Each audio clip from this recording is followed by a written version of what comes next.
Hi, everyone. This is so crazy. I just forgot what day it is because it doesn't feel like a Monday, but happy Monday.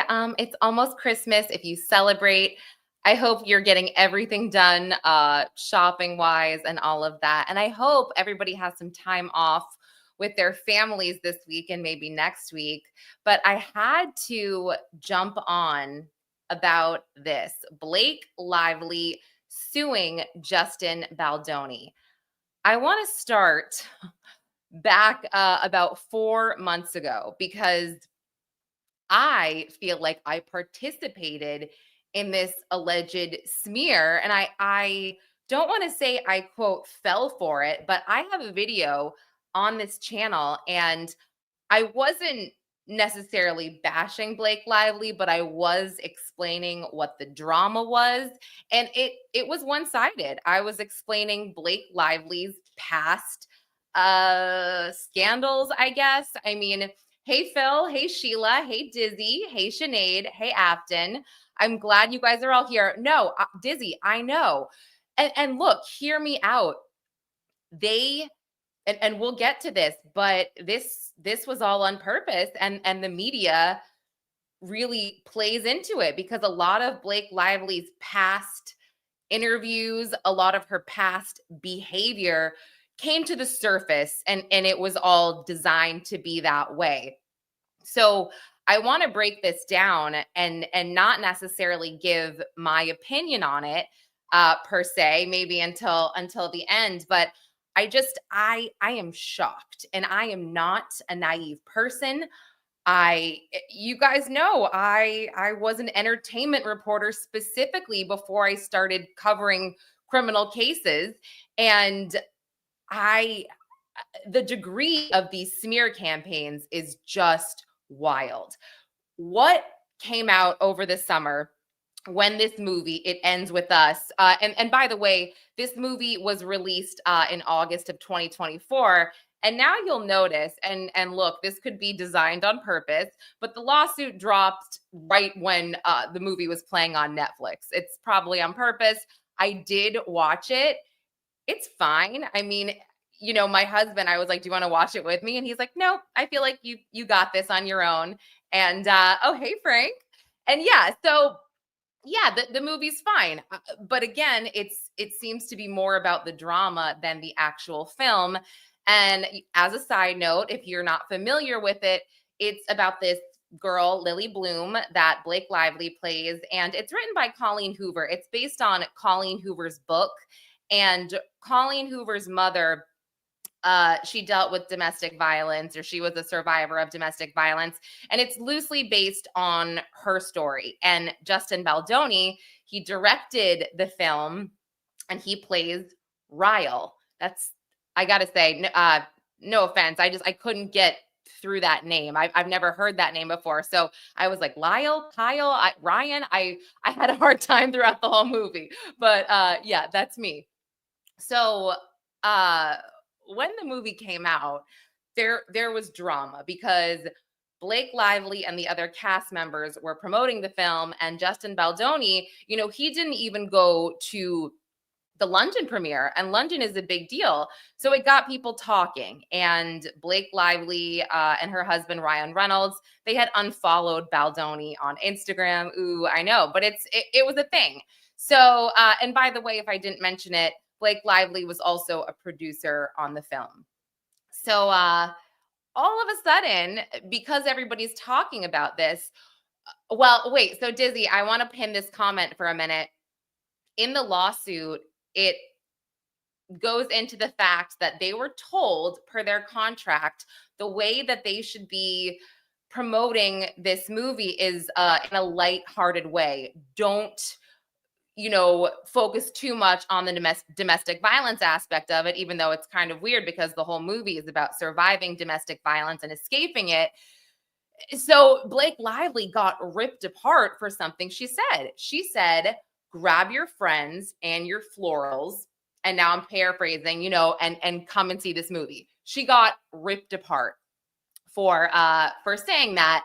Now we know per this lawsuit, or per this, alleged information, that she said she was told that she was supposed to promote it that way.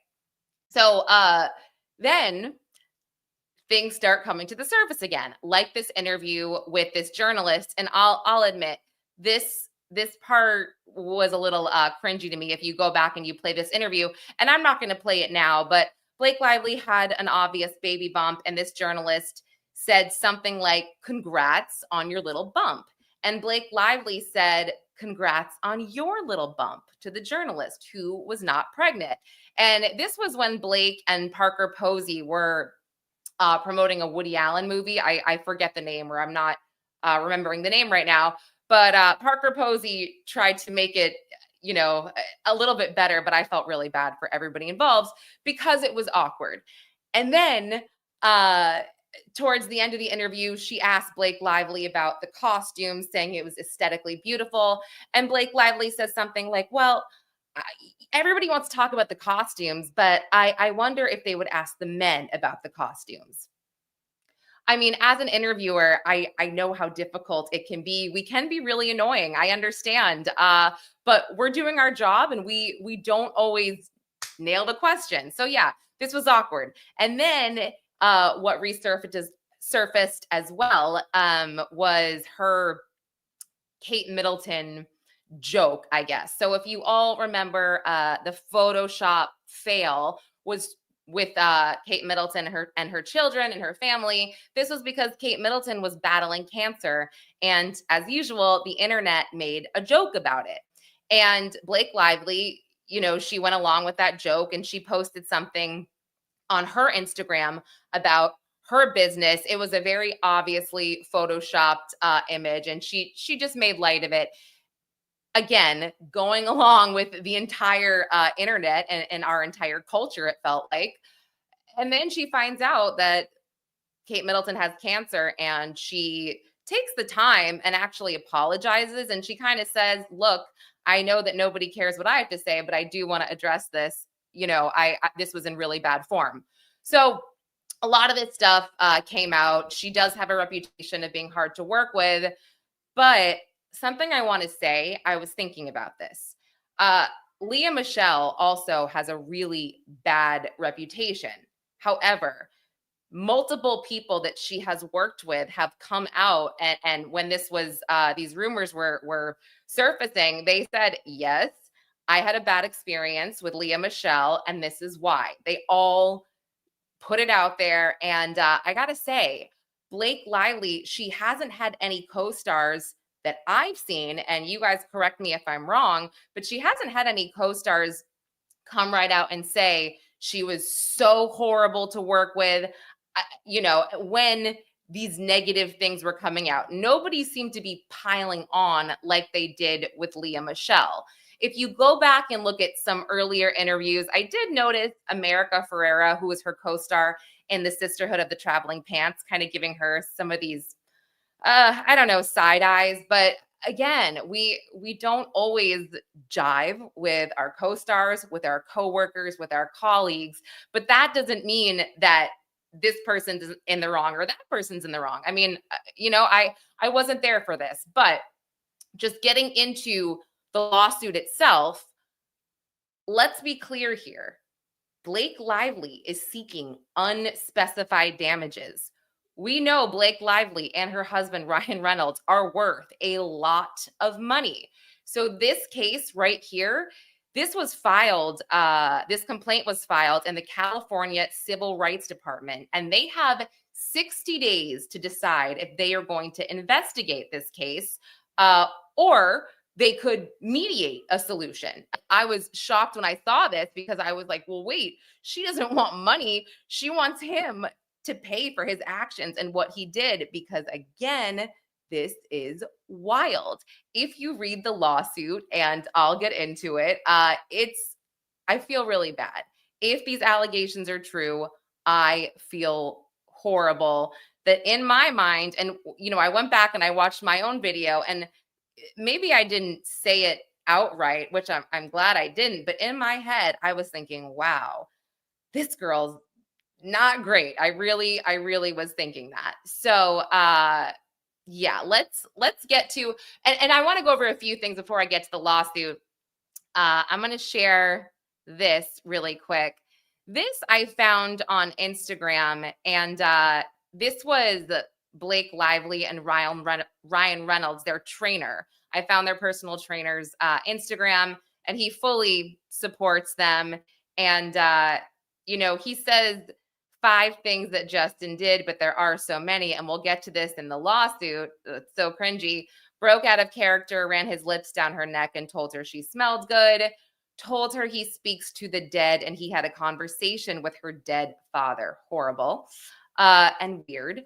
He hired his best friend to play the OBGYN in her labor and delivery scene. And he told her that his wife and him at the same time during sex. And then he asked about her sex life. And he watched the young Lily in the film pretend to climax on camera, and he told the crew how hot he thought it was in front of everybody.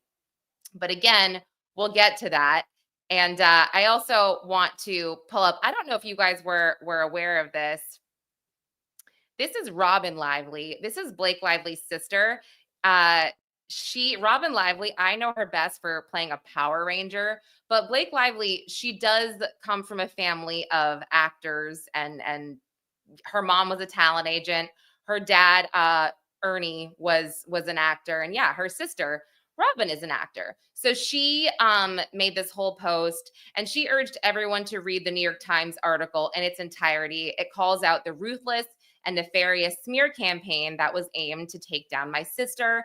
It also highlights the truth and what really happened, and what she actually endured during the filming of It Ends With Us.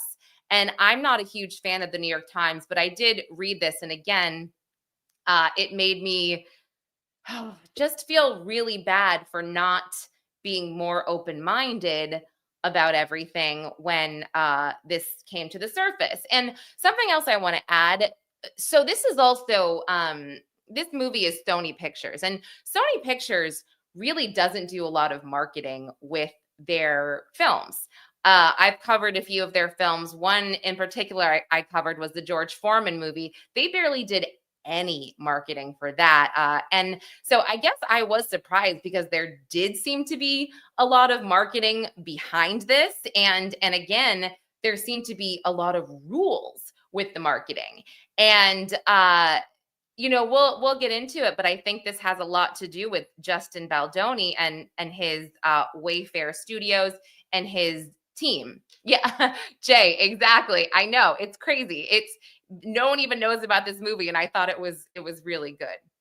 So yeah, let me pull up the lawsuit because it's time. It's time, everybody. It's okay. So Wayfarer Studios, this is Justin Baldoni's production company, and he runs this with this billionaire. And this billionaire, his name is where is it? Jamie Heath. He also has a podcast with this guy, Jamie Heath, but I'm guessing that he thought he was completely untouchable here, Justin Baldoni, because let's be honest, I don't know about you guys. I mean, he had this super loaded guy backing him. And I personally was like, who the hell is Justin Baldoni? When I first saw this movie come out, I was like, wow, I'm really surprised that they didn't hire someone a little bit more well-known, whatever, and why he got to be the star of this film and why he got to direct it and produce it. Well, it's because he put up the money, essentially, or this guy put up the money. So, oh shoot, sorry, I realized I did not share this yet. Let me make myself a little bit smaller. Hang on. So yeah, so he backed this whole film with the billionaire, and that again, right away, I was like, okay, this makes sense. Now, what's crazy about this, and again, why I believe that this is so valid, is that they had to stop filming this movie because of the writer's strike. So, there was a pause in the filming, and then when they restarted the filming, the resuming of the filming, they had a quote, all hands on deck meeting, and it was convened to address the hostile work environment that nearly derailed the film. So attendees of the meeting included Justin, Jamie Heath, his financial backer, Angie Giannetti, the film's rep for the distributor, Sony Entertainment, Alex Sachs, a producer on the film, Todd Black, a producer, Blake Lively, of course. And then she was allowed to have a representative present. So she chose her husband. And she said, I chose my husband because this meeting was about the repeated sexual harassment and other disturbing behavior by Mr. Baldoni and Jamie Heath. We'll get into this, but she depicts Jamie Heath at one point knocking on her trailer to have a discussion with her where she's getting her tattoos covered up by a makeup artist and she's topless. And he, she says, can you come back later? And he says, if you don't talk to me now, then you're not getting this other meeting that you want. And, she reluctantly says, okay, she lets him come in and she says, please just turn your back while we have the discussion. I'm topless. I'm, whatever. And she kind of is to the side. And it turns out, according to Blake, he was staring at her the whole time. And I mean, it does get a lot worse here. But so going on, they had this all hands on deck meeting of what needs to be done in order to resume the filming for Blake Lively to feel more comfortable. So she was forced to address the concerns about Baldoni and Heath, their misconduct, with her directly. And she said she raised these concerns not only for herself, but for the other female cast and crew, some who had already spoken out, according to her. So this meeting occurred only after Wayfarer had rebuffed her efforts repeatedly. So she had wanted to get this meeting and they said no. So during the meeting, the parties discussed in detail the inappropriate conduct that Lively and her employees, since she was a producer, and other cast and crew experienced at the hands of Baldoni and Heath. And this is the list that they made, and this was reviewed and discussed in its entirety. And all parties present agreed that this conduct would stop. So what they listed out, ooh, it's so cringy. And sorry, I don't know why my house is so cold. I have these big fuzzy socks on, but it's like 11 degrees in New York City. My gosh. Okay, so these awkward stipulations here. No more showing nude videos or images of women, including producer's wife, to Blake Lively and her employees. No more mention of Mr. Baldoni or Mr. Heath's previous pornography addiction or Blake Lively's lack of porn consumption to other crew members. So weird. No more discussions to Blake Lively or her employees about personal experiences with sex or as it relates to other people's spouses. No more mention of personal times that physical consent was not given in sexual acts as either the abuser or the abused. No more descriptions of their own genitalia. Oh my gosh, to Blake Lively. No more jokes or disparaging comments to be made to Blake or her employees. Oh my gosh, no more inquiries about Mr. Baldoni to Blake Lively's trainer without her knowledge or consent to disclose her weight. Yeah. And by the way, she had just had a baby when she was filming this movie. No more pressing by Mr. Baldoni for Blake to disclose her religious beliefs or the unsolicited sharing of his. Blake Lively and her infant were exposed to COVID, or if they're exposed to COVID again, she must be provided with immediate notice as soon as Wayfarer or other producers become aware of such exposure, without her needing to uncover days later herself. So I guess they kept some COVID positive people from her. An intimacy coordinator must be present at all times when Lively is on set in scenes with Mr. Baldoni. So this was a big part of the lawsuit as well, that they didn't go about the intimate scenes the right way. And she was forced to do some of them over and over and over again. Yeah, and Dizzy, no, this is crazy. We'll get into some of this. It's so Oh, I mean, just skipping ahead to her weight, he also made mention that his back hurt or something like that during a scene where he was supposed to lift her. And I mean, yeah, it's hard being a female sometimes as it is. We always get ripped apart for really random reasons, but the weight thing, man, I don't like that. That gets to me. And I'm not saying men don't get ripped apart as well. They do, but we take it pretty hard as women. So back to the complaint. No more personal physical touching or sexual comments by Mr. Baldoni or Mr. Heath to be tolerated. I mean, this goes on forever. I'll kind of shorten it up. No more improvising of kissing. All intimate touch must be choreographed because he was improvising some of this kissing and he allegedly bit her bottom lip without her knowing and like did whatever. And by the way, I don't know how much like I'm still so I feel like I'm new to YouTube, so I don't know how much I can say without getting too censored. So Dizzy, somebody stop me if I'm going too deep into some of these allegations. But okay, no more entering or attempting to enter, interrupting or pressuring or asking Lively to enter her trailer, the makeup trailer by Heath or Baldoni while she's nude for any reason. Uh, no more pressing by Mr. Baldoni to sage any of Blake Lively's employees. Producer Alex Sachs to be given standard rights, inclusion, and authority per her job description and as represented to Blake Lively when signing on. Oh, it sounds like one of Lively's picks for producer wasn't being respected. No more adding of sex scenes, oral sex, or on camera climaxing by Blake Lively outside the scope of the script.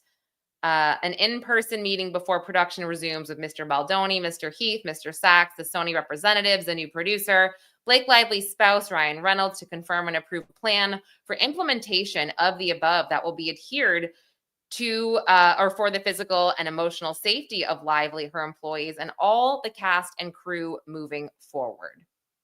Okay. So that is pretty wild. I mean, pretty wild that they had to put all this out there and say, here, in order for us to resume filming, this is what has to be done. I mean, I'm in shock at some of the behavior that she had to tolerate. I really am in shock. Oh, and sorry, don't say the C word, pandemic. Oh, okay, that's so interesting. All right, I didn't know that. Thank you for letting me know. Shoot, I already said it, you guys. Oops.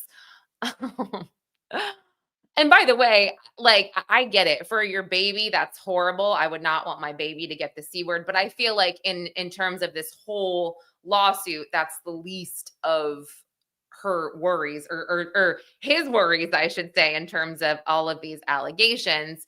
And I guess giving an opinion here, I feel like it might be tough for this guy to work again, depending on, I mean, I would say either way, if this would go to trial or they resolve this internally with mediation, he's going to have a tough time because I don't know who would want to be on one of his movie sets or the movie set of Jamie Heath, again, if these allegations are even remotely true at all.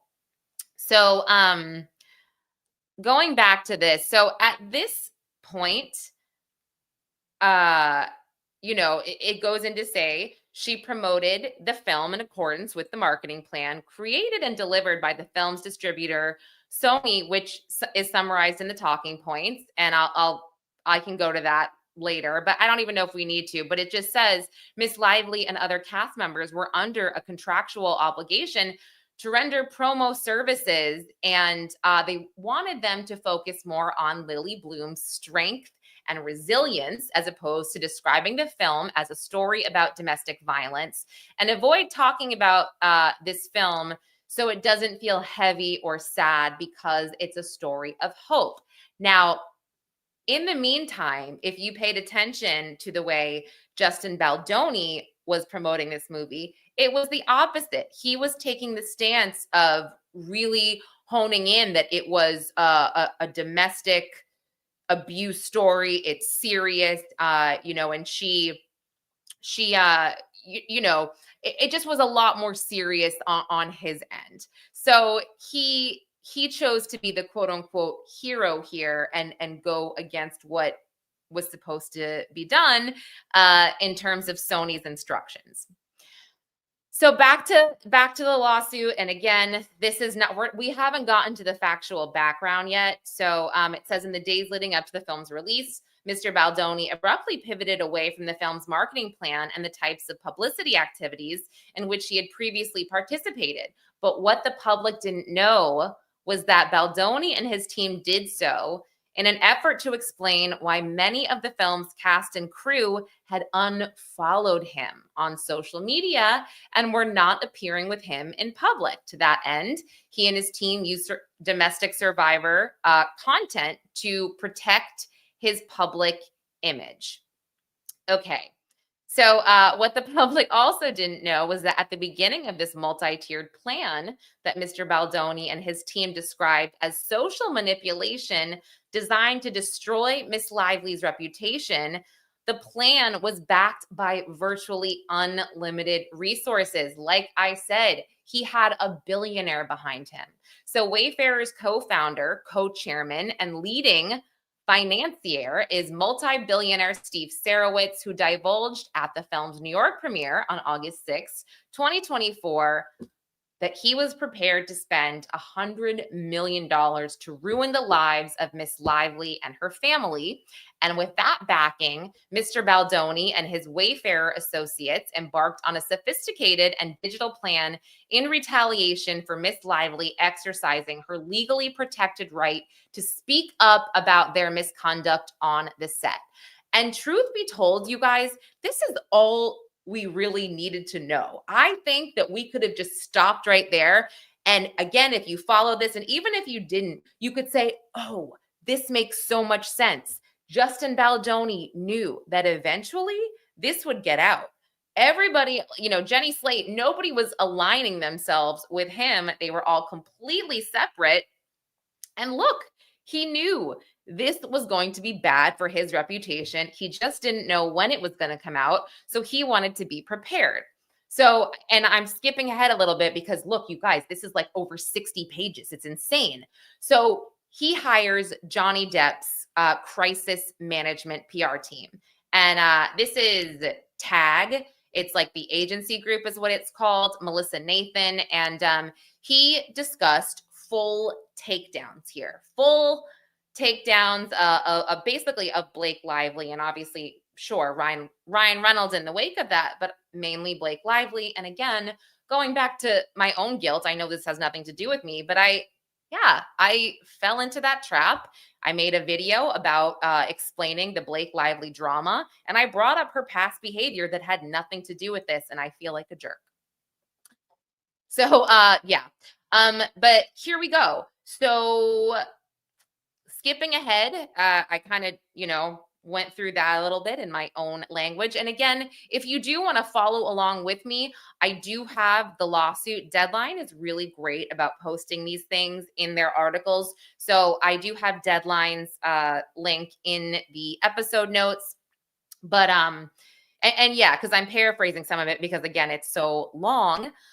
But this is essentially what happened. And then they started, quote unquote, scenario planning to take down Blake Lively in hopes of protecting or one day protecting Justin Baldoni's image. And it worked. It really, really worked. And this is where it gets really wild in terms of some of these text messages. Ms. Nathan, that's Melissa Nathan of the agency group, the Crisis PR, she wanted to get ahead of this narrative. So she said her proposed strategies to advance misleading counter narratives.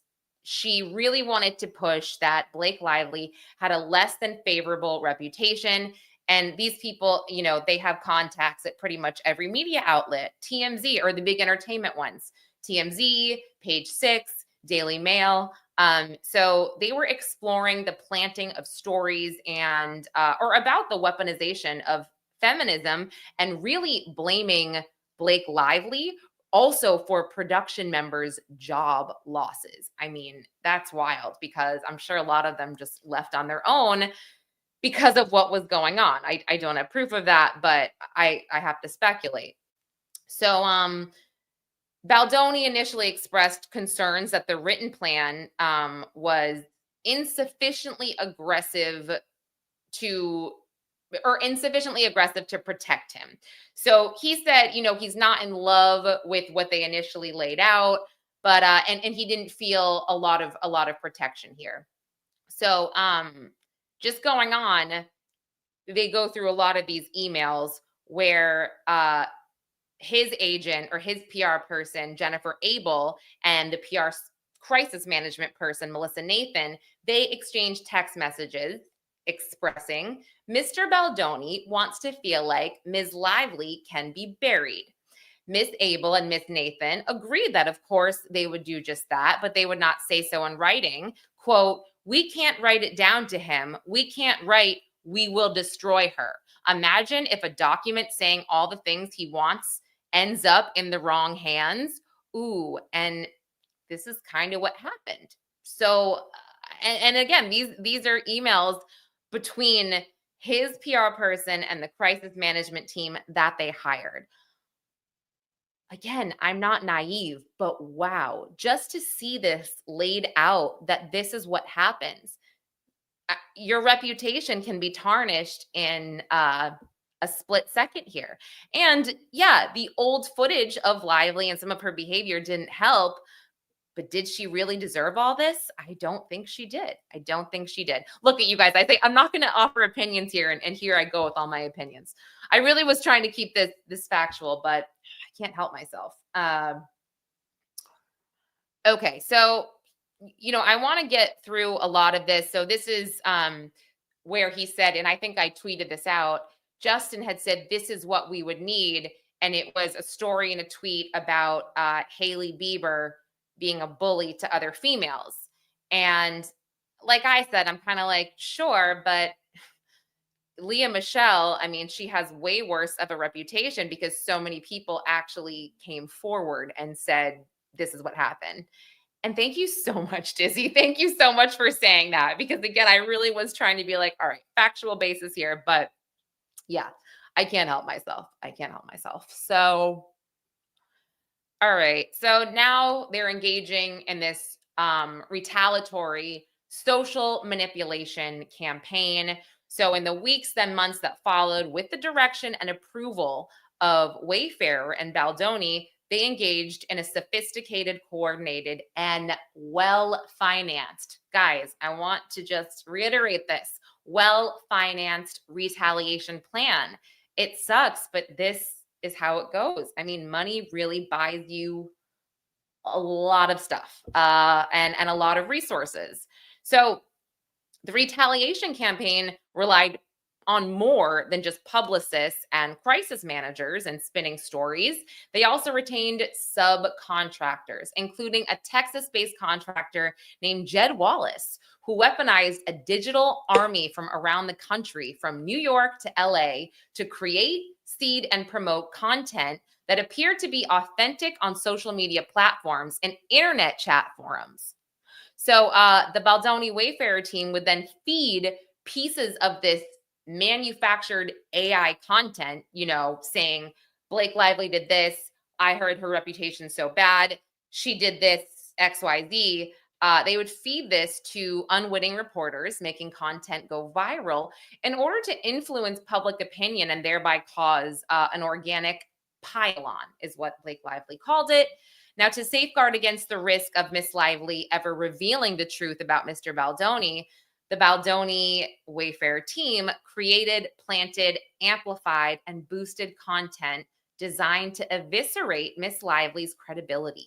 They engaged in the same techniques to bolster Mr. Baldoni's credibility and suppress any negative content about him. And again, for a time, this worked. This really, really worked.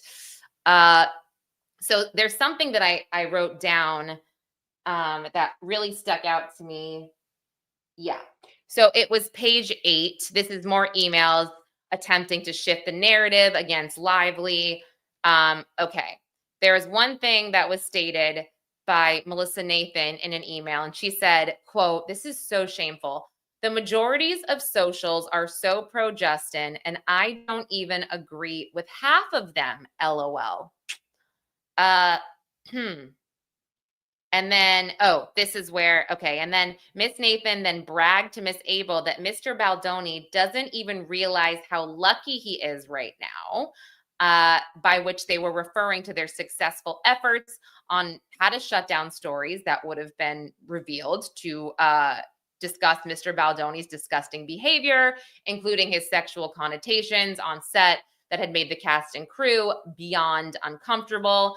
And then this is where it got me. So less than a week later, after all of this had gone down and all of us were covering how Blake Lively wasn't great to work with and all of this drama, August 15th, 2024, Melissa Nathan remarked that, quote, "Ugh, this went so well. It was genius. So, okay, we have the four majors standing down on an HR complaint."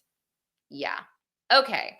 So then, I mean, so shameful. August 16th, there's this Daily Mail article that says, "Is Blake Lively set to be canceled?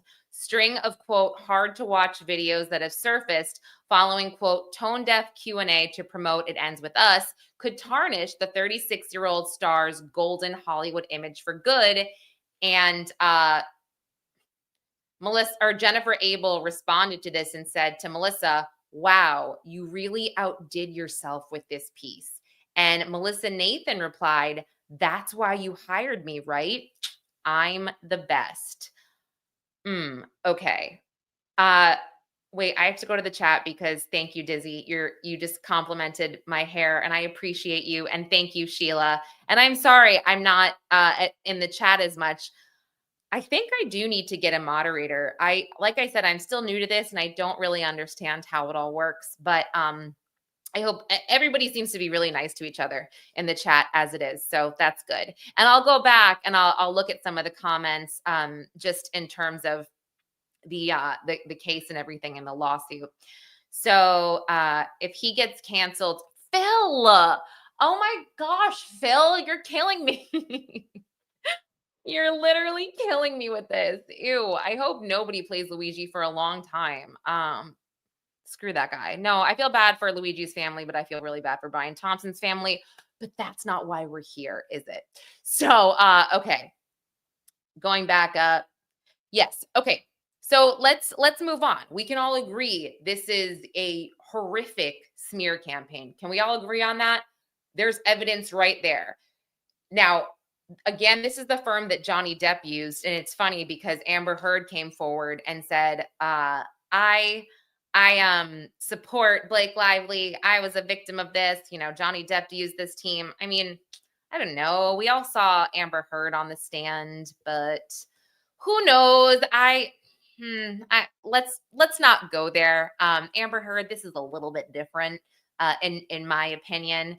But and yeah. And again, thank you everyone in the chat for again being so nice and so kind to each other and kind to me. I really appreciate that because people are mean and it's the holidays and we could all use a little kindness.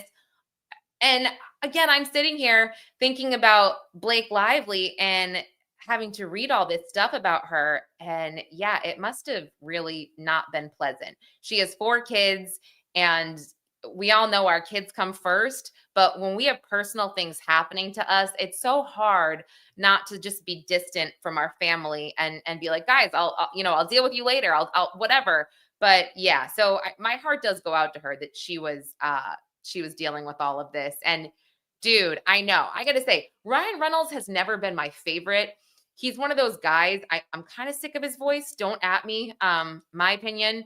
He's a great actor and he serves a purpose, but yeah, not my favorite. But I do give him a lot of credit for this and for backing his wife and not going off on Justin Baldoni. So physically, really.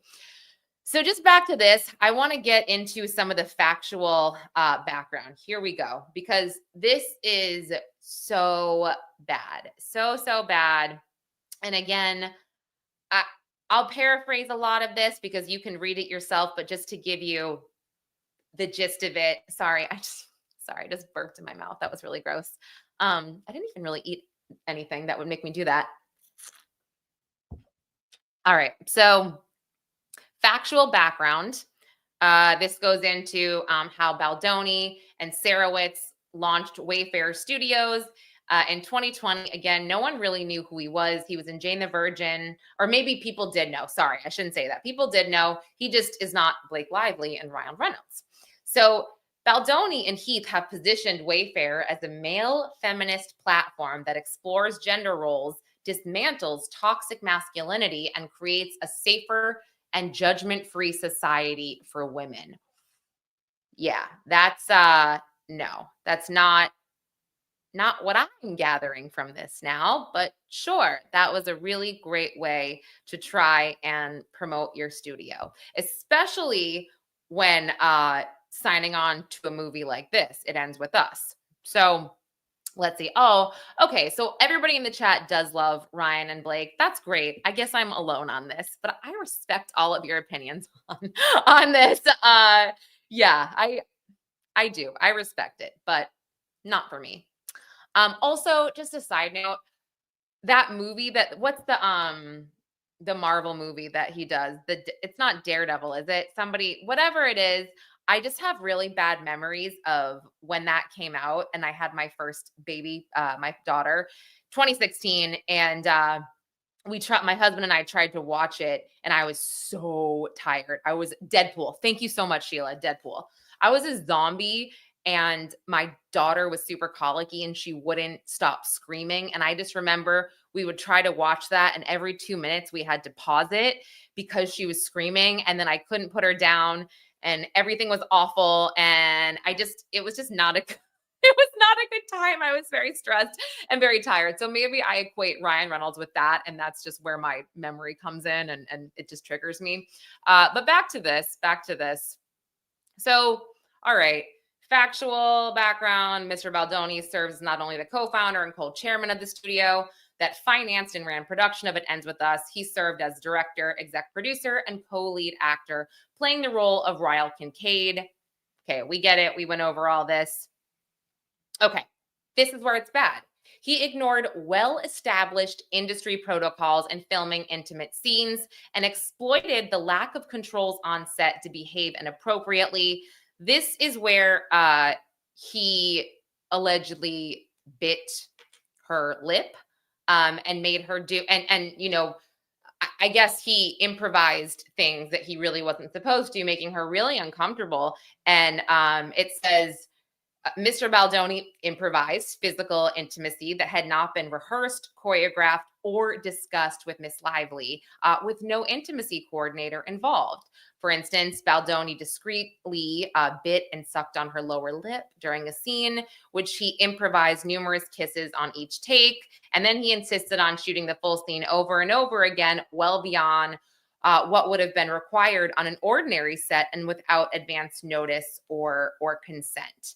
And I think this is where, I guess, it gets really uncomfortable for females. And I feel like maybe she didn't want to be seen as difficult to work with. So she was like, oh, maybe I'll just deal with this and say to, whisper to somebody, this is not right. Maybe she was giving looks, but I feel for her if she was trying to be a team player and she didn't want to speak out about this.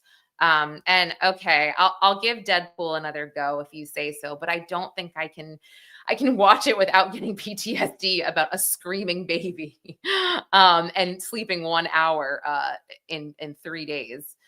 But, yeah. So on another occasion, Baldoni and Lively were filming a slow dance scene for a montage in which no sound was recorded. Baldoni chose to let the camera roll and have them perform the scene, but he did not act in character as Ryle. Instead, he spoke to her out of character and at one point leaned forward, dragged his lips from her ear to her neck, and said, "It smells so good." And then he was caressing her in a way that had nothing to do with their roles. And then it says that when Lively objected to this behavior, Baldoni's response was, "I'm not even attracted to you." Sorry, but that's such a loser thing to say. I mean, it's just like, what? That's your response? Just own it and be like, "Oh my gosh, I'm so sorry. I got carried away in the moment." I mean, what? Grow up, man. Jeez. Uh After Miss Lively signed on to the movie based on a draft of the script, Baldoni, without Lively's knowledge or consent, personally added graphic content, including a scene in which Lively was to climax on camera. Sorry, I said that in a weird voice because, again, I'm not sure about YouTube. Can I say that? So I just did an awkward song for you guys. Climax. Okay, so when she objected, Baldoni insisted he had added them because he was making the film through female gaze. Well, if you really wanted to, I'm just kidding. Through a female gaze, you probably wouldn't have added. No, I'm just kidding. Okay. Then he intrusively asked Lively whether she and her husband climaxed together, and she said she refused to discuss it and she found it highly invasive. And yeah, that is really invasive and really gross. I don't think I would be very comfortable if somebody had asked me that. So gross. And just like, what? Why would you think she wants to talk to you about that after she's negated all of your advances? I mean, gosh. Hi, Charlotte. I'm glad to see you here. Better late than never. I'm always happy to see you. Baldoni insisted to Miss Lively that women give birth naked. And this was for a scene in the script. If you've seen the movie, she has a baby. Anyway, women don't really give birth naked. I didn't. Maybe you do, but I wouldn't group all women together. He said that his wife had ripped her clothes off during labor, and he claimed it was not normal for women to remain in their hospital gowns while giving birth. Lively disagreed, but felt forced into a compromise that she would be naked from below the chest down. I mean, that's super weird. Who cares? Everybody gives birth differently. Why is yeah, who cares? You're creepy. In my opinion, this is incredibly creepy and so inappropriate. So it was chaotic when the birth scene was being filmed. It was crowded, and it was, again, she said, lacking in industry protections for filming nude scenes. So then this is crazy. Lively was not provided with anything to cover herself with between takes until she had made multiple requests. And then she had become even more alarmed when Baldoni introduced his best friend in real life to play the role of the OBGYN, when ordinarily a small role of this nature would be placed by just a local actor. So Blake felt like the selection of Baldoni's friend for this intimate role, in which the actor's face and hands were in close proximity to her clearly nude or almost nude genitalia for a birth scene, was humiliating for her. And I don't disagree with that. I'm going to pin this here because this is I think this is a really mature take on it. You're not a huge fan of her as a person, sure, based on some of her interview behaviors, but definitely on her side with this one. I mean, it's crazy. I'm glad you can acknowledge that, Jess, because I posted this on Facebook and it was a little bit alarming of the people attacking Blake Lively, who most likely didn't read this yet. They most likely just decided their feelings based on her past interviews. And yeah, sure, you're entitled to do that, but I would go ahead and read through everything before you make an opinion on this, because it's not great. And I don't think it's a very good look to blame Blake Lively for all of this, personally. Going on to add insult to injury, Jamie Heath, Baldoni's, I guess, partner, we can call him, approached Lively and her assistant on set and started playing a video of a fully nude woman with her legs. Lively thought he was showing her I'll say, pornography and stopped him. And he explained the video was of his wife giving birth. Lively was alarmed and asked if he knew or if his wife knew that he was sharing this video. And his reply was, she isn't weird about this stuff, as if Blake Lively was the weird one for not being like, let me just take a good look at that here. She and her assistant excused themselves, just stunned that she was shown this video by Heath. And let's pause for a second here, because what she also did there in saying her assistant was stunned as well is she's naming again other people that can back up this behavior. And that is really, really important here. It sounds like she has so many witnesses on her side that she names, and all that Justin Baldoni has is people that he hired. So again, I think it's really important that what she's doing is she's building her witness pool right here. We all saw this, we all experienced this, and this is nasty. Oh, can you imagine that? I would sock my husband if he even, I mean, there's not actually, maybe there is a video.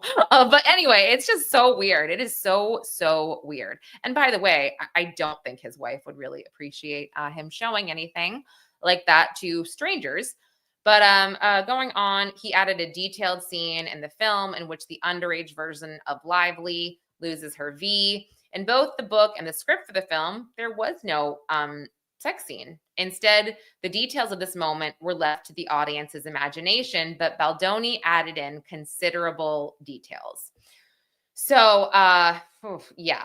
And this is where it comes into, and I think when I first showed the Instagram post of Blake Lively and Ryan Reynolds' trainer citing this, they did a close-up of the young Lily in the movie and her face as this is happening. And for this lawsuit, Baldoni allegedly said, I know I'm not supposed to say this, but that was hot after the scene with young Lily and young Atlas in the movie. That's the character's name that she loses it to. And then he said, did you two practice this before? What? Literally, what? Weird. Very, very weird. And yeah, so weird. And I don't like that at all. During a car ride with Miss Lively, her assistant, and her driver, here we go, more witnesses, Baldoni claimed to Miss Lively that he had been SA'd by a former girlfriend, which he has since shared publicly. And at the end of the story, Baldoni shared that it caused him to re-examine his past. He then said, quote, did I always ask for consent? No. Did I always listen when they said no? No. And then Baldoni goes on to say this was an example of how we all have things from which we can learn and grow.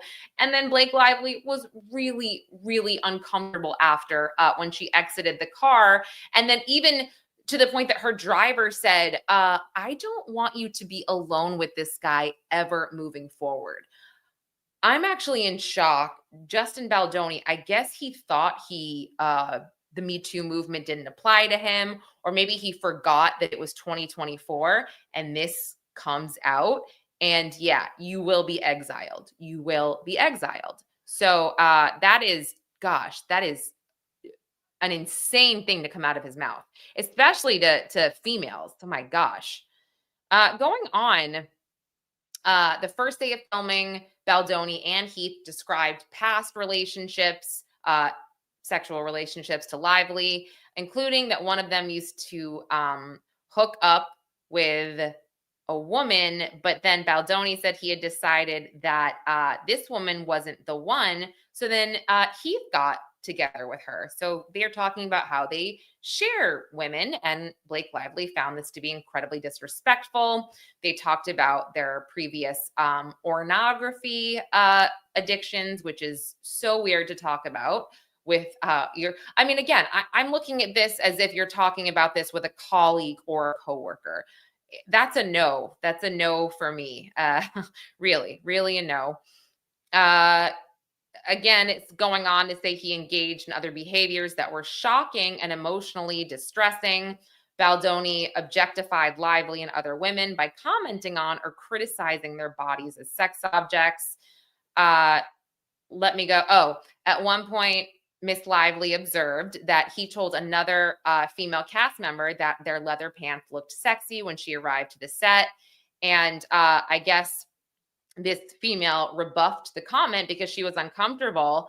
Rather than apologizing, Baldoni brushed it off with, I can say that because my wife is here today. Okay. All right. And then Blake says, I just felt embarrassed hearing this kind of commentary all the time, as did many others. Another day, oh, this one got me too. Another day, Lively wore a low cut dress to facilitate breastfeeding for her newborn, but she had it covered up with a coat. When the jacket briefly popped open at one point to reveal the dress, Baldoni commented about how much he liked her outfit, which flustered her.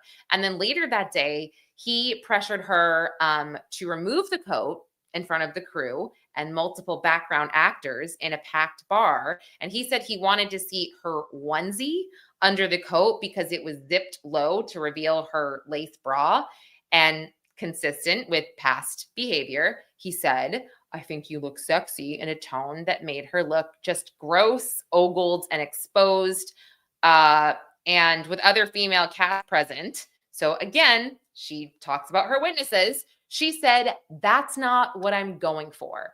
And he replied, I'm sorry, hot, like instead of sexy. Like that was, he was correcting his mistake there. Okay.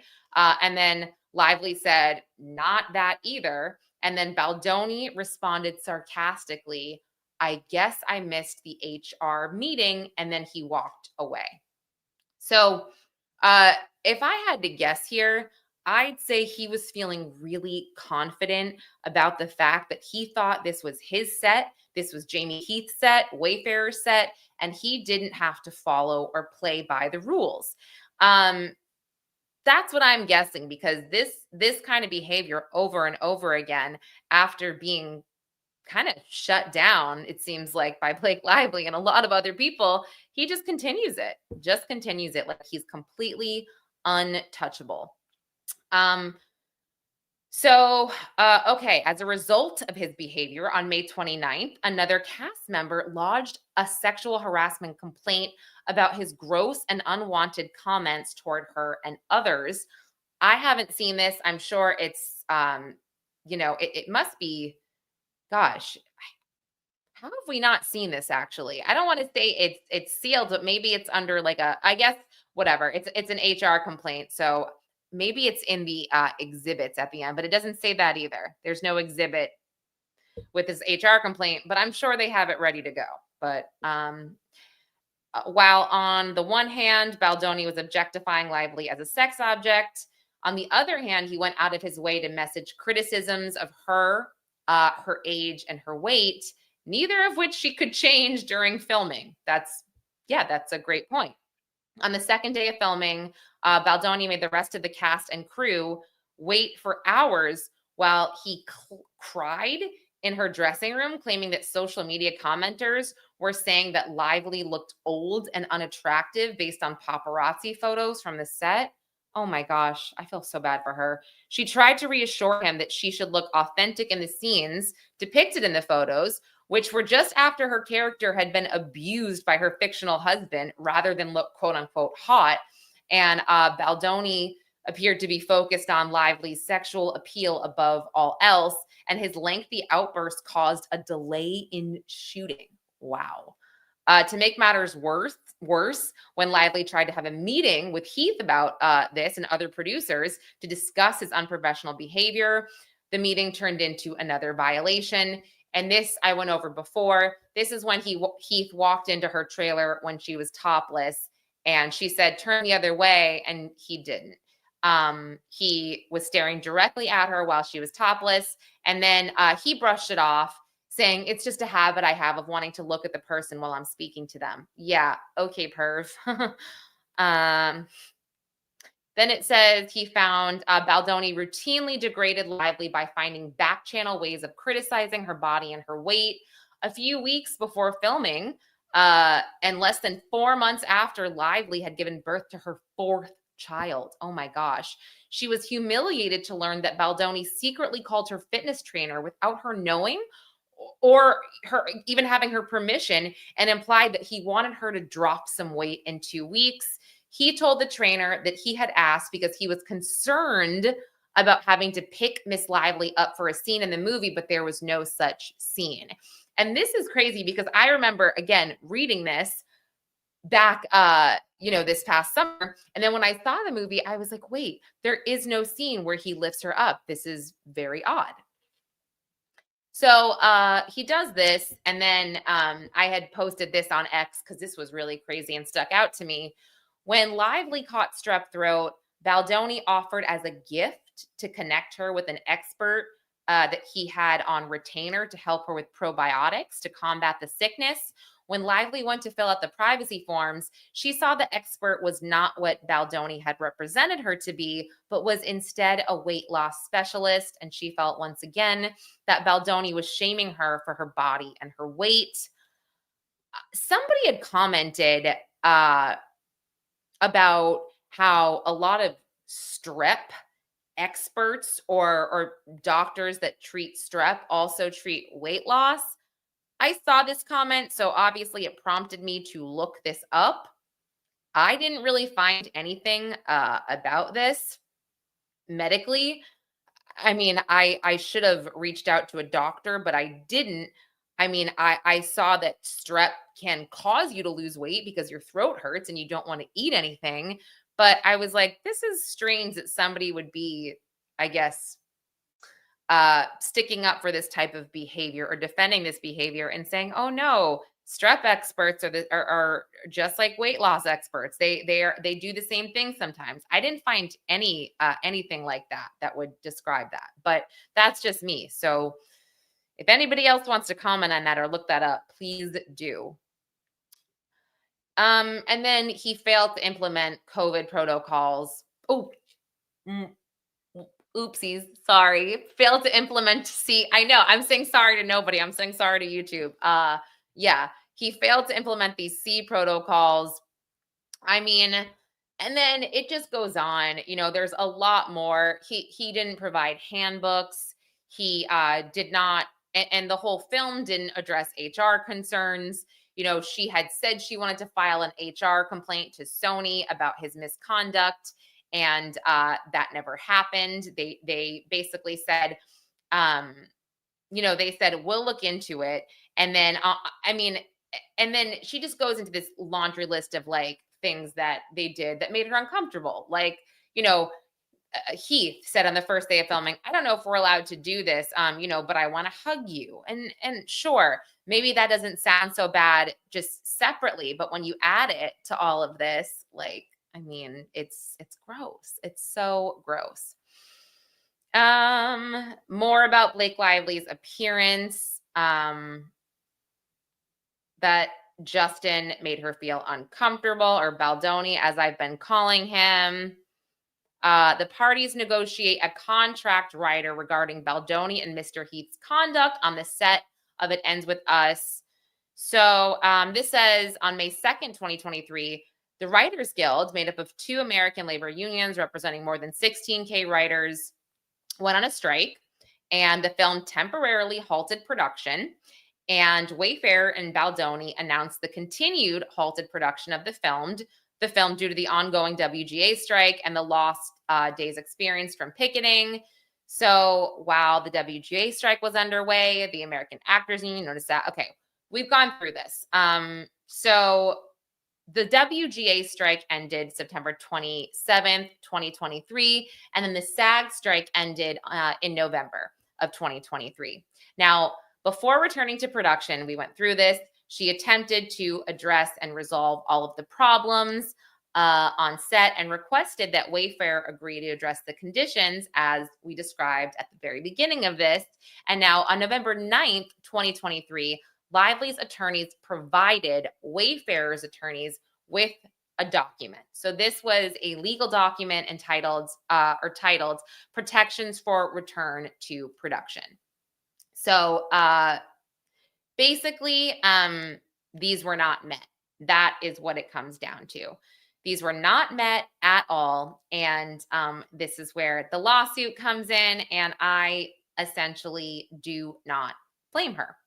And especially with the fact that, man, it just goes back to like this guy thinks he's untouchable because he's financing this movie. I don't understand it. And you can see, guys, this lawsuit, I mean, I'm skipping through a lot because I've paraphrased most of it, and we're already, my gosh, we're over an hour now into this live stream. And it just talks about all of the provisions that they included in this document. And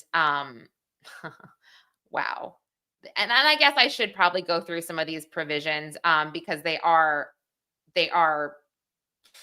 yeah, they were broken. So an intimacy coordinator must be provided. That's one of them. The second provision, it says, with respect to artists, any and all rehearsal, filming, or reviewing of playback or dailies or any other interaction with any scene involving nudity, sex, or partial nudity shall be restricted to those persons with essential business or reasons for being present. So she didn't want everybody ogling over her because she felt like they were. That says a lot. If she had to just point this out because she felt like they were ogling her, that is really gross. And add a provision for that in general.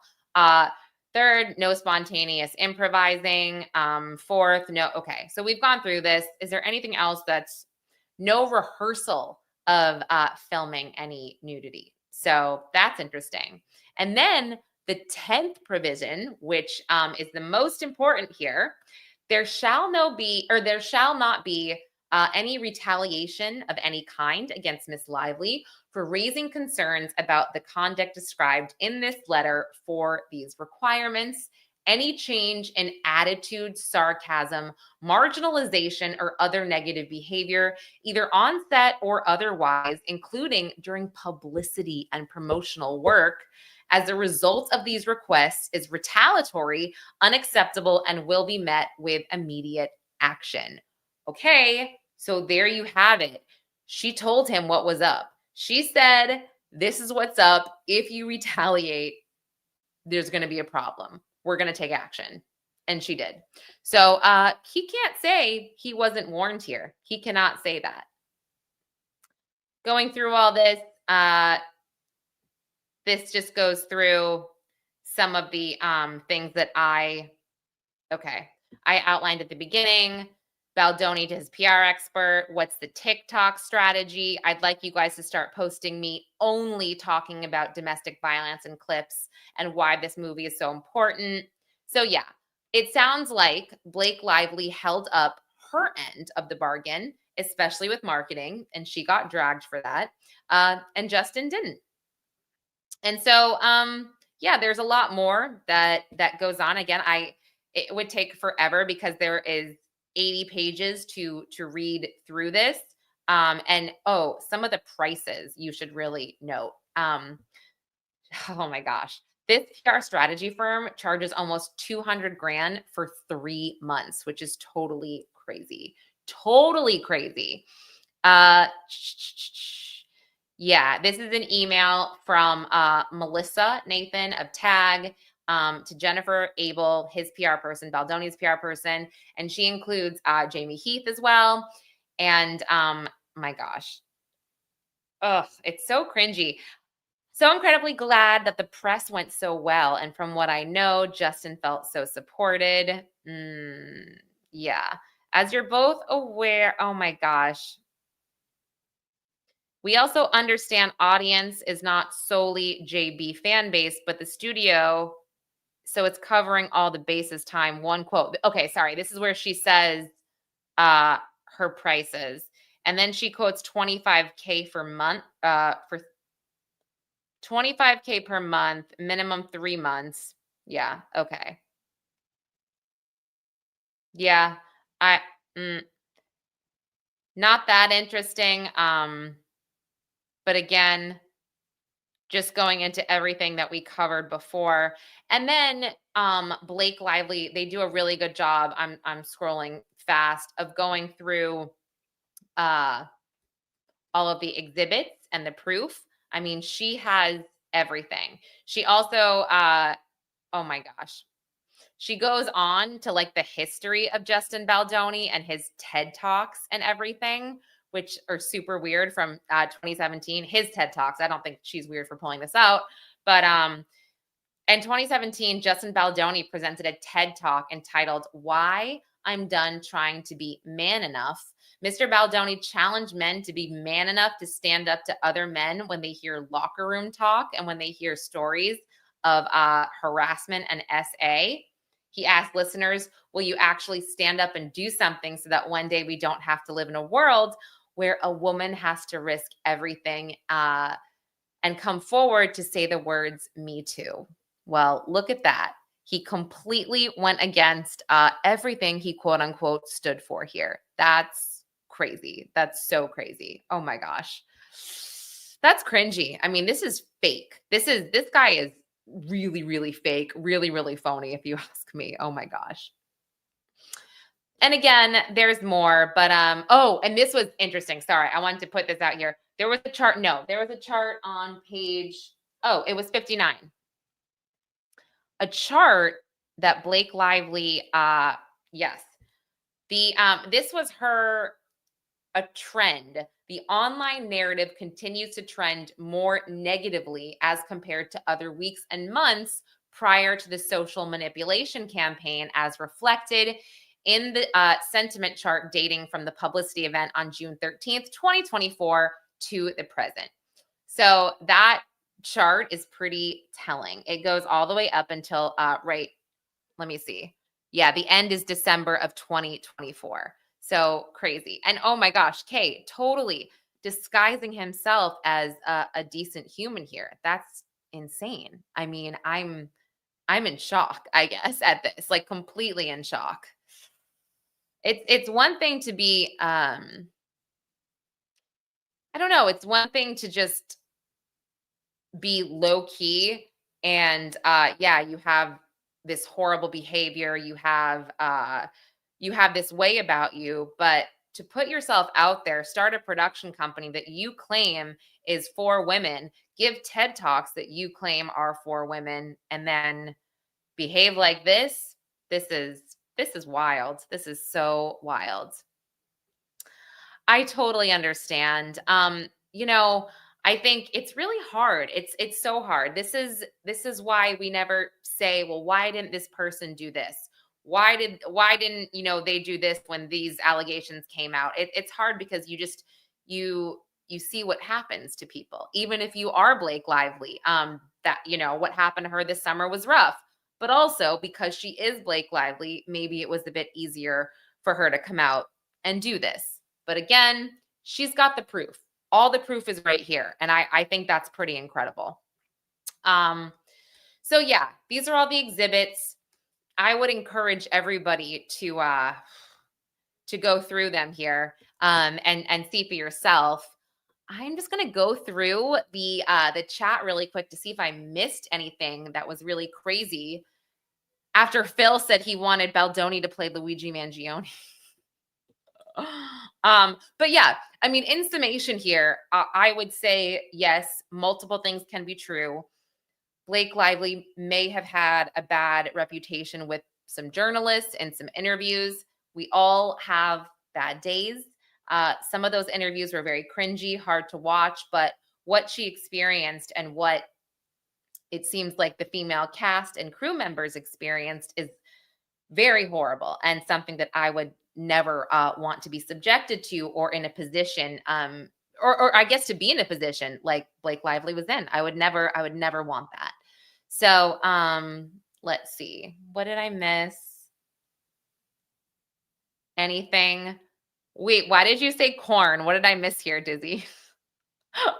What did I miss? Okay. All right. I think I'm kind of caught up there, but wait, please let me know about the corn thing. Yeah, he did try to piggyback on the unrelated Blake. Hey, thank you so much. Sorry. I should have known that too. My gosh. Thank you. Wait, but I totally said it. I did say it, didn't I? Oh my gosh. There must be a list of words somewhere that I should know about that I should just look at and have it pinned up on my wall that I can't say. Darn it. Okay. Thank you. Thank you so much for that. Whoopsies. And guys, if you're new to this channel, I would love if you would subscribe or like whatever you feel comfortable with. That would be great. Um, and yeah, I will try my very hardest to not say these words in order to upset YouTube. I have a lot to learn. Clearly I do. And anyway, I do hear my children. They sound pretty feral right now. I mean, their dad is home. My husband is home. He's working from home, which, yeah, we all get a lot done during, I think it's the next 2 weeks. It's so crazy between Christmas and New Year's and all of the holidays. Nobody really does anything, I feel like, but still, it's a good time to get some stuff off your to-do list done that you've been procrastinating on, I guess. What is this, Tina? Yeah. Okay. Darn it. Wait, I feel like this whole time that maybe my channel could be doing a lot better, but I have a potty mouth to a degree that I really try to censor here. Wow, this is wow. Okay. Yes. Feral kid. I know. It's so true. Okay, I'm glad. Yes, Christmas Eve. I know. You're right. We have plans to watch Home Alone tonight. So we watched Christmas Chronicles today, and I took my daughter to get a haircut, and they chop mine as well.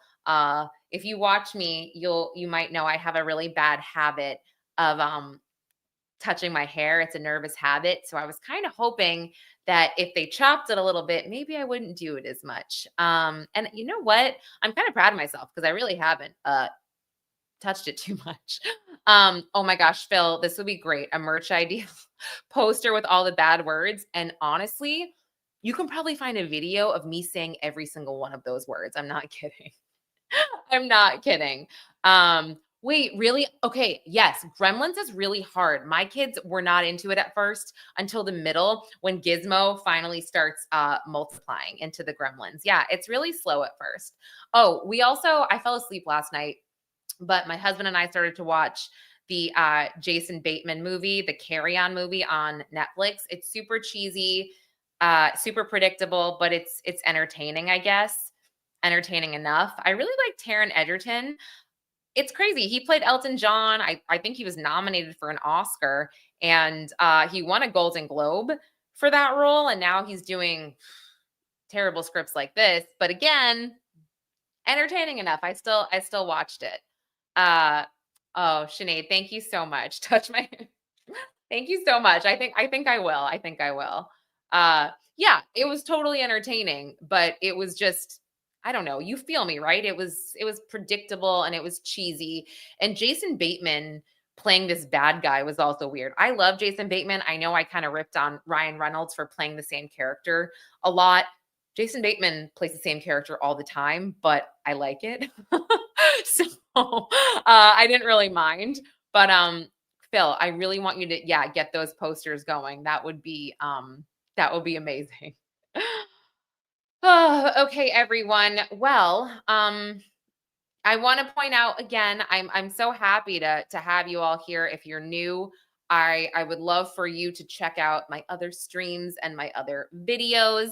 I do have a podcast, an audio podcast, The Outlier. I started putting some of the audio on YouTube, but I have so many other episodes of The Outlier that you can find on any podcast platform with cases that I've covered, not just celebrity cases, but all sorts of cases. And I'm planning on doing a start to finish episode on Veronica Butler and Jillian Kelly, the Kansas moms. That case has been really replaying in my mind, and it dawned on me that I have not done a recap of this, and I don't really have, I need to work on this, but there's not a place that I guess you can catch up from the start of my coverage to my coverage now, and I need to do that. because I started covering it on the Outlier, and then I also cover it on my other show with Jarrett Ferrantino, Primetime Crime. And then I did a stream the other day. So I need to just put all of that in one place, which I'll get to. I'll get to it. But I will be doing an audio only episode, just tying everything together because I think that case deserves to be heard. I think that the more people that talk about that case, I think the higher chance these women will get justice. And yeah, I need to do a playlist. I just don't have all of the audio uploaded yet on this channel because I started it so long ago on the Outlier. But now I'm rambling. I love you too, Afton. You guys are amazing. Seriously, you're so amazing. But yeah, it's been an interesting couple weeks, but I'm so happy to bring awareness to that case in particular. And again, I wanted everyone to understand what Blake Lively went through here and how I just feel like, man, the media can be duped. We can all be duped, and I feel really bad about that. I do. But oh my gosh, 100%. So does Tad Cullum. Oh my gosh, they all need to be studied in a lab with like actually I'll stop because Phil, I'm going to go I'm going to give you a whole new set of words here. But anyway, yeah, Tina, it's a really tough case. Really, really tough case. Thank you so much, Jess. You're really nice too. Okay, so with that said, I feel like my throat is kind of scratchy. Sorry, these the Stanleys, I also fell into the Stanley trend, and I feel like Yetis keep your ice a lot colder. Sorry to Stanleys. These are kind of cute, but whatever. And thank you, Sheila. It felt weird, I guess crying on a YouTube live, but I'm not making excuses. It's just such a horrific case, but I think yeah, when I've never actually. I went to the John O'Keefe Karen Reed trial for a day or two this past summer, but other than that, that pretrial was the only time I have ever been in court listening, and I was rocked. I was rocked. So to really start with that, because the days that I went to Karen Reed, John O'Keefe, they weren't really getting into Officer O'Keefe's trauma or anything like that. But it was, yeah, it was just a lot, I think, for my first and not sorry, I'm not making this about me. I'm just explaining maybe why I cried because I do feel like I should hold it together as I'm relaying this information, but I just appreciate everybody being so kind about it. So, oh, hi mom. Oh, I'm glad you guys made it home. My mom and dad were here this weekend and they drove back today. So I'm glad you guys made it home. We miss you already. And Clairview, thank you. Oops. Yeah. Oh, thank you, Sheila. Clairview, thank you for being here as well. I know you did something really cool on Twitter. You had this thread post. I need to get that where somebody can put all of your posts in one thread, which was really interesting because it can be hard to follow. And sometimes I was really all over the place with my tweets because we only had literally 5 minutes to go grab our phones from the car. And I think I mentioned this, but on the second day, there was this really nice old man. And I was like, yo, if I give you $20, can I leave my phone in this random drawer in the courtroom? And he was like, sure. I don't really want your money. And I was like, oh, you guys are so nice here. I forget people in the Midwest are nice because in New York City, they'd be like, make it 60 B. And I'd be like, okay. But this guy was very kind about it. So the second day I had a bit more access to my phone. But still it caused me to go back and look at some of my tweets. And I was like, oh, I just did not relay this the way I wanted it to come across. So I deleted a bunch. So I felt a little sloppy, but you live and you learn. And for the next trial, I'll be better about things. I'll be more seamless and hopefully easier to follow and understand. Right, Tina? I know it's crazy. New Yorkers would be like, yeah, make it 60, make it 60. And okay, thank you so much. Yeah, DM them to me. And thank you, Sinead. That's so nice. No, he was okay. Okay, Phil, it wasn't a bailiff. It was It wasn't a bailiff. If I had to guess, this guy, he maybe was an administrator of sorts, but he was on a different floor. So I just, listen, I'm just about efficiency. Okay. It wasn't efficient to run out to my car, And by the way, the courthouse was like multiple levels. So you had to run down like 4 flights of steps. So again, that right there, you waste a minute going up and then waste another minute going down. So whatever. Okay. I didn't bribe a bailiff. Um, and yes, practice does make perfect. So yeah. But anyway, these women, they definitely deserve for this case to be heard. And these alleged murderers, they deserve to be really, really just exposed, in my opinion. And their enablers deserve to be exposed. And this is the way that I want to do it. So, oh, hey, Sal. I'm glad to see you. Oh, Sal, I totally forgot to text you back.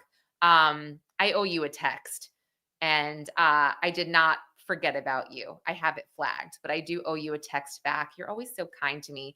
I think I mentioned Sal. Sal has been a huge supporter and just so kind since my days on the radio at WABC. He was great too. When I left that station, he was great to continue following me and supporting me. And I always appreciate him, as I appreciate all of you. So, and Merry Christmas to you all. Again, if you celebrate, Merry Christmas, Happy Hanukkah, Happy Kwanzaa. I don't know. Hopefully I'm covering everything. If I've left your holiday out, just call me out. Okay. I didn't mean to. But yeah, anyway, guys, I'm going to go check in with my family.